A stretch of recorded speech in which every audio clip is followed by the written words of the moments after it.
Assalamualaikum warahmatullahi wabarakatuh. Halo Sobat Manggama dimanapun berada, selamat pagi. Perkenalkan, nama saya Cantika Emilsa Zakia Putri. Pada episode kali ini kita akan membahas tentang kenapa sih kita harus sekolah.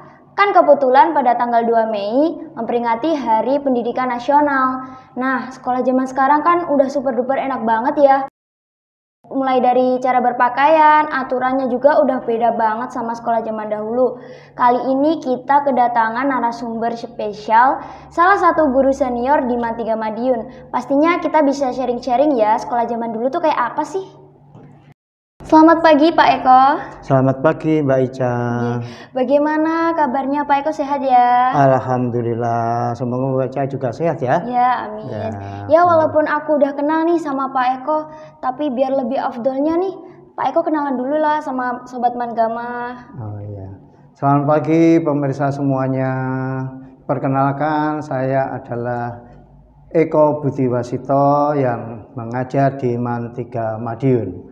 Saya bekerja di Mantiga Madiun kurang lebih sudah hampir 25 tahun, sehingga cukuplah saya dikatakan lama di Mantiga Madiun.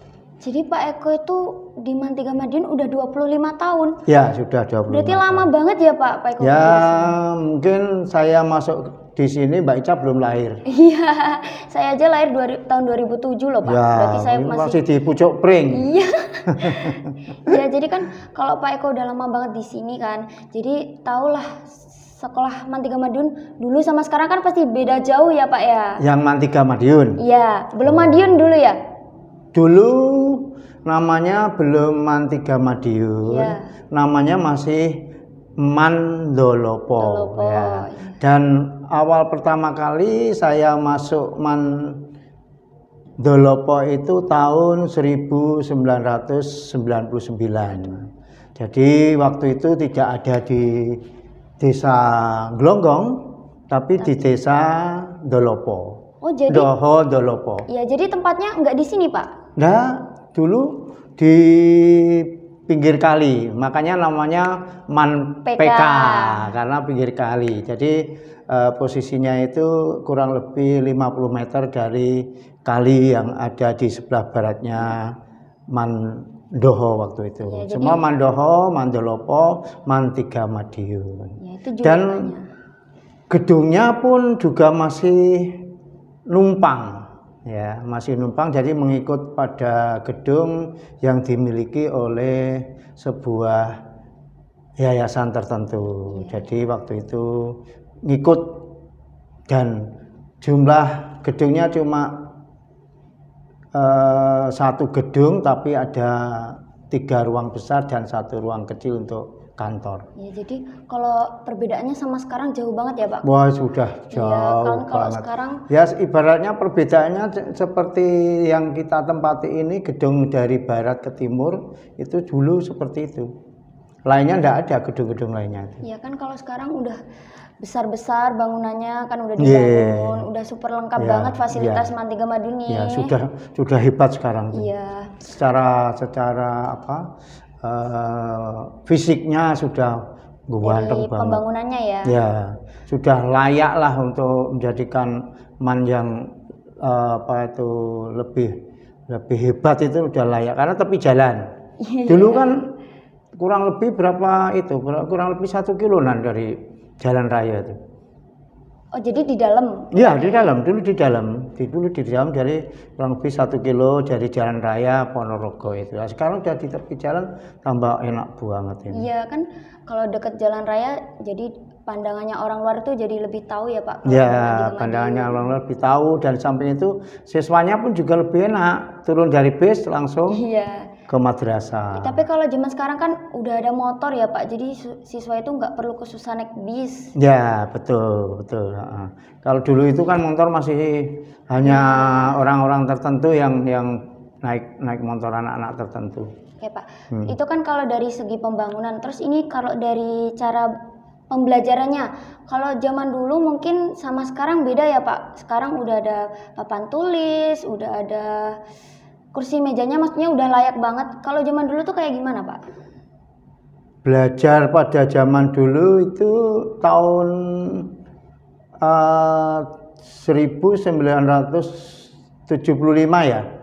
Itu sampai sekarang itu sangat-sangat maju pesat sekali pendidikan itu. Dulu itu bapak ibu gurunya itu masih sangar. Sangar, iya. Sangar itu masih temperamennya itu masih ada. Jadi setiap kelas itu mesti ada yang disiapkan itu mesti istilahnya itu ada papan, ada penggaris panjang, ada penghapus, dan satu lagi yaitu namanya itu duding. Oh, yang itu buat duding ini tuh, Pak? Duding itu dari rotan, kalau nggak dari rotan dari pring.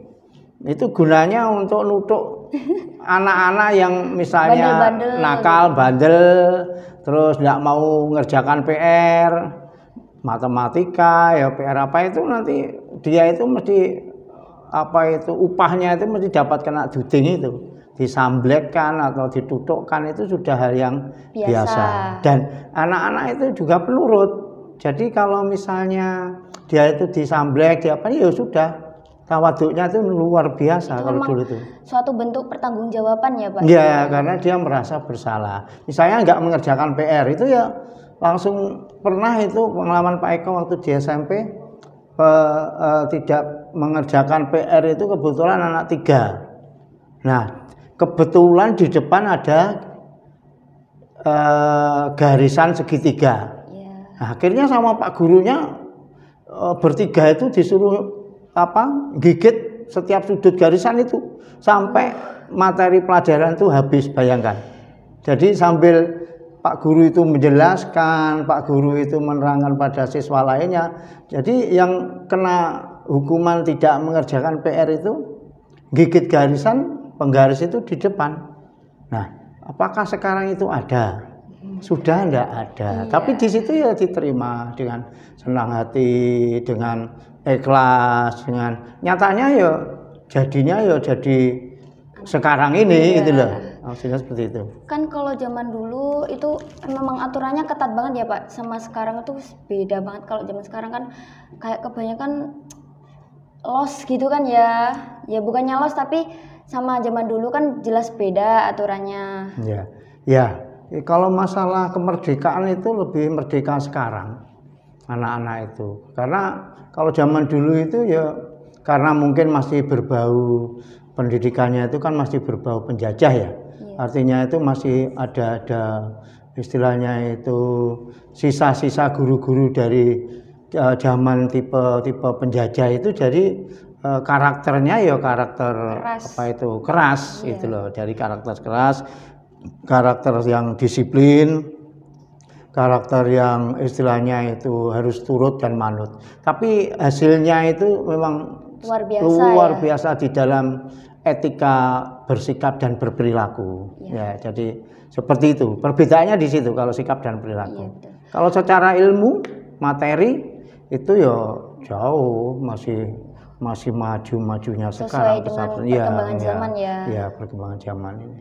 Ya, kalau zaman sekarang kan sebenarnya udah ada kayak teknologinya maju banget, Pak. Udah ada Google, udah ada YouTube, udah ada banyak banget lah pokoknya.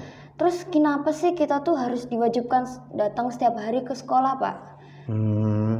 Ya, satu formalitasnya harus seperti itu. Karena apa? Tempat kita itu masih mengandalkan yang namanya ijazah. Iya, betul. Dengan formalitas itu ya memang harus ada kewajiban untuk datang, administrasi, hal seperti itu. Sebetulnya kalau misalnya kita pernah membaca itu tulisan seorang tokoh dunia itu, bahwa pendidikan itu sebetulnya dasarnya atau istilahnya kejamnya atau dasarnya itu melebihi senjata itu yang dahsyat, yang kejam itu adalah pendidikan. Jadi pendidikan itu senjata yang paling dahsyat sebetulnya. Ya, paling utama ya, Pak. Paling dahsyat karena apa? Dengan kita belajar atau dengan kita dididik, kita belajar itu akhirnya bisa menguasai dunia.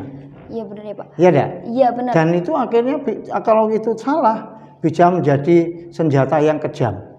Iya enggak? Iya benar. Nah, kita menciptakan nuklir itu kan dari pendidikan, dari belajar. Nah, seperti itu. Iya, kalau kita nggak punya ilmu, kalau kita punya skill tapi nggak punya ilmu kan sama aja Pak, kayak nggak berguna ya. Ya, itulah. Makanya apa itu pendidikan itu dikatakan yang sangat penting kan seperti itu ya. Jadi dengan pendidikan itu bisa menguasai dunia, seperti itu. Ya karena dengan pendidikan kita bisa terampil. Gitu. Nah, itulah. Kan kalau di kurikulum Merdeka ini yang baru-baru ini ya Pak, kan sebelumnya kita masuk 6 hari selama seminggu, libur hari Minggu. Sekarang berubah jadi 5 hari. 5 hari. Ya. Kalau zaman dulu tetap. Kalau zaman dulu kan ya tetap Senin sampai Sabtu masuk. Ya, jadi Senin sampai Sabtu masuk, liburnya hanya Ahad saja. Jadi, nah sekarang itu sudah 5 hari kerja ya. Iya, jadi kalau di hari Sabtu siswa kan bisa di rumah bantu ibu, bisa nyapu, ngepel. Iya betul. Kalau saya itu kan masuk jurusan itu dimulai dari kelas 11 ya Pak. Kayak dikasih masuk jurusan IPA atau IPS itu di kelas 11. Kalau zaman dulu itu juga kayak gitu Pak? Kalau zaman dulu itu banyak sekali perubahan. Jadi pernah itu kelas 1 ya kalau dulu. Sekarang kelas 10. Itu satu semester. Itu sudah ada penjurusan IPA, IPS.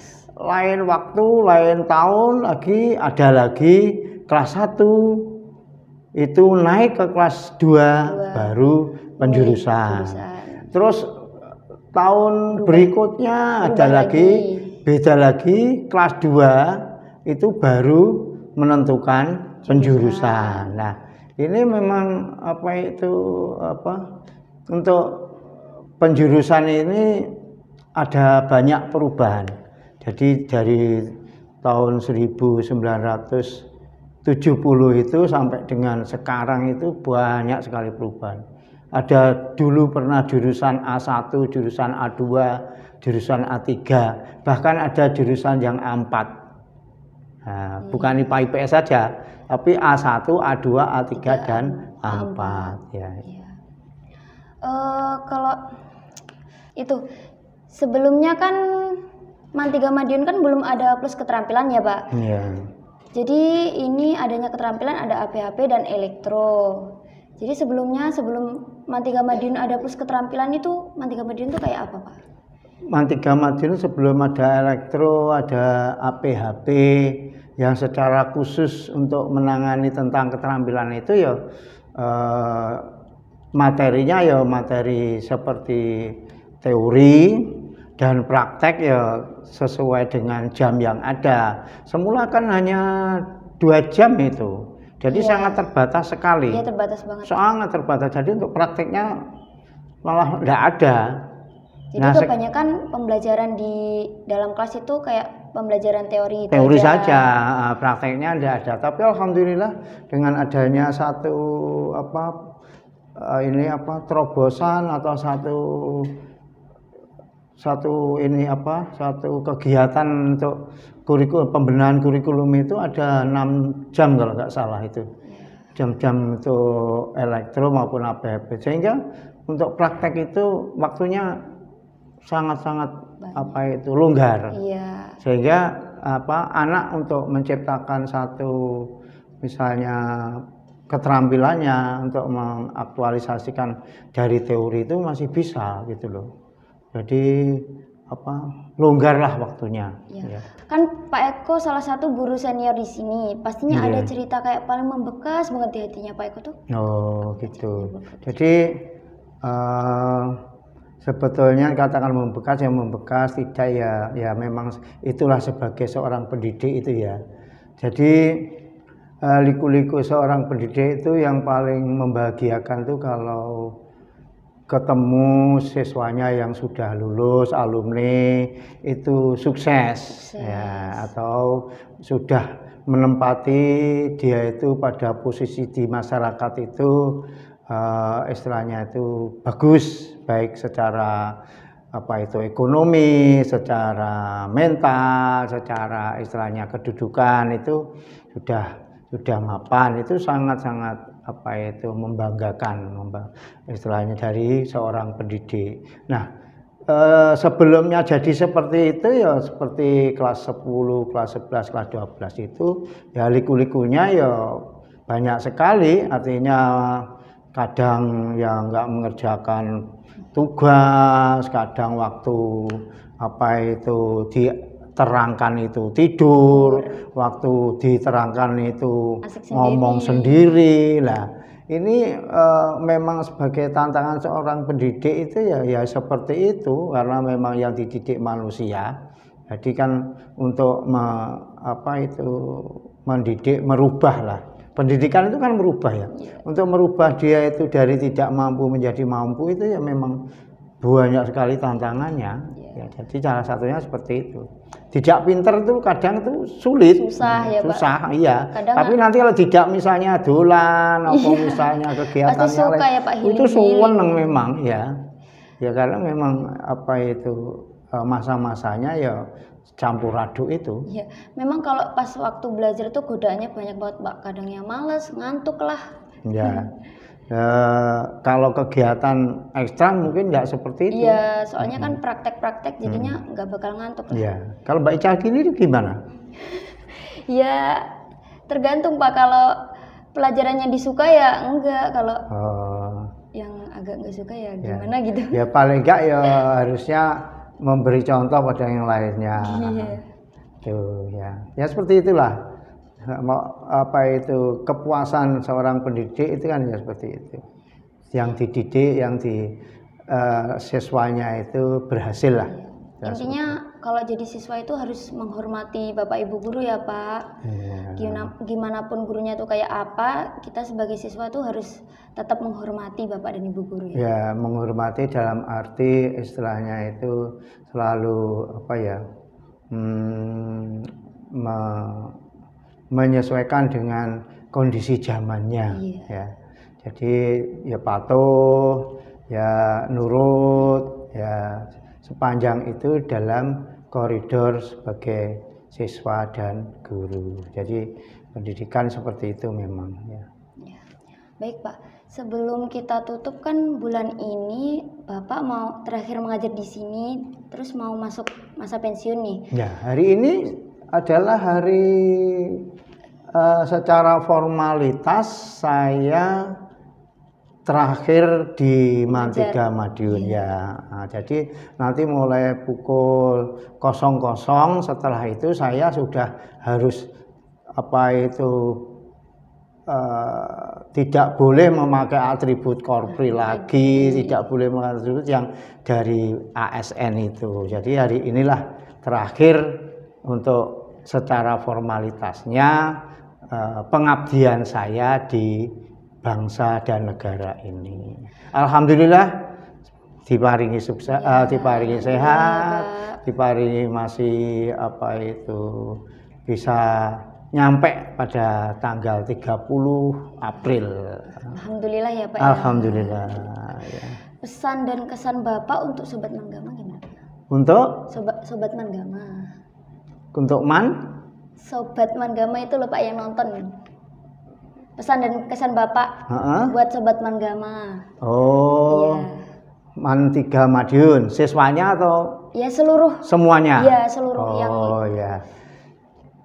Untuk semua siswa, semua Bapak Ibu pendidik dan tenaga pendidikan, yang paling utama adalah menjaga kerukunan. Iya, paling utama ya, Pak ya. Utama itu kerukunan, kekompakan ya. Beda pendapat, beda konsep itu hal yang biasa. Sepanjang kita harus kesatria untuk menerima konsep dan pendapat orang lain. Belum tentu pendapat kita itu lebih bagus dari pendapat orang lain. Dan belum tentu pendapat kita itu lebih bagus dari pendapat orang lain. Kadang kita kalau mendengarkan pendapat orang lain itu bisa kita untuk istilahnya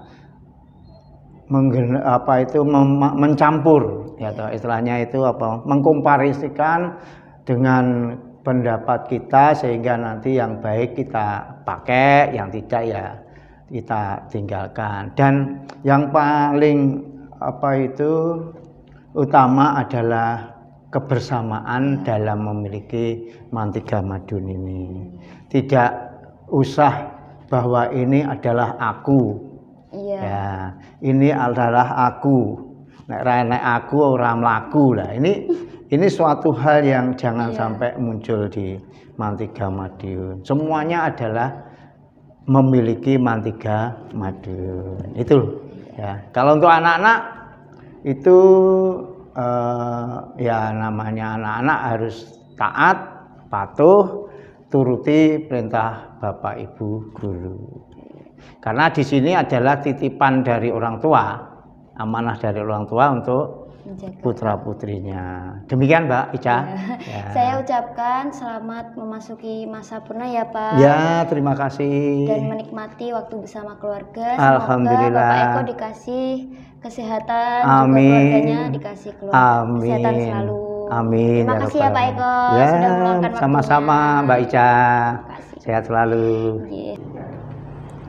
Sobat Manggama, ternyata pendidikan itu penting banget ya buat kita. Walaupun udah ada Google, udah ada YouTube, tapi kita di sekolah itu diajarkan adab, sopan santun, tata krama, tanggung jawab, dan lain sebagainya.